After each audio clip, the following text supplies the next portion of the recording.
కేంద్ర మంత్రిగా జూనియర్ ఎన్టీఆర్ కేంద్ర మంత్రిగా అయితే ఆహ్వానం దక్కినట్టుగా అయితే సమాచారం. జూనియర్ ఎన్టీఆర్కి మన బీజేపీ ప్రభుత్వం ఈ ఆఫర్ని గతంలోనే ప్రకటించింది. ఇప్పుడు మరోసారి జూనియర్ ఎన్టీఆర్కి ఈ ఆఫర్ని ఇచ్చినట్టుగా అయితే చెప్తున్నారు. ఎందుకంటే ఏపీలో కూటమి గెలుపు అవకాశాలు ఫుల్గా ఉన్నాయని ఇప్పటికే ఎగ్జిట్ పోల్స్ ఫలితాలు అయితే గట్టిగా చెప్పేశాయి. అందుకే ఇప్పుడు ఖచ్చితంగా మనకు తెలుగుదేశం పార్టీకి ఇంకా జనసేనకి బీజేపీకి మంచి గౌరవం దక్కింది. ఎలాగూ కేంద్రంలో మళ్ళీ మోదీ వచ్చే అవకాశం ఉంది కాబట్టి ఇప్పుడు కేంద్ర మంత్రి పాత్రలో చాలామందిని అయితే ఎంపిక చేసుకుంటున్నారు.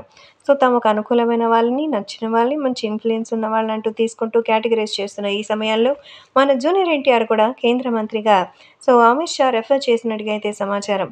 కేంద్ర మంత్రివర్గంలో అయితే అన్ని పెట్టుకోవాలని నిర్ణయించుకున్నట్టుగా అయితే తెలుస్తోంది. కాకపోతే ఏ డిపార్ట్మెంట్కి అనేది ఇంకా క్లారిటీ అయితే లేదు. జూనియర్ ఎన్టీఆర్ కనుక తన యాక్సెప్టెన్సీని తెలియజేస్తే ఆయన చేత పోటీ చేయించి విజయం సాధిస్తానని కూడా ఎన్టీఆర్ గురించి స్పష్టమైనటువంటి కాల్తో ఎదురుచూస్తున్నా. కాబట్టి సోషల్ మీడియాలో సైతం ఈ విషయం ఒక్కసారిగా తెలియజేయడంటూ చెప్తున్నట్టుగా సమాచారం. కాబట్టి ఈ విషయం కూడా ఎంతగానో వైరల్గా మారుతోంది.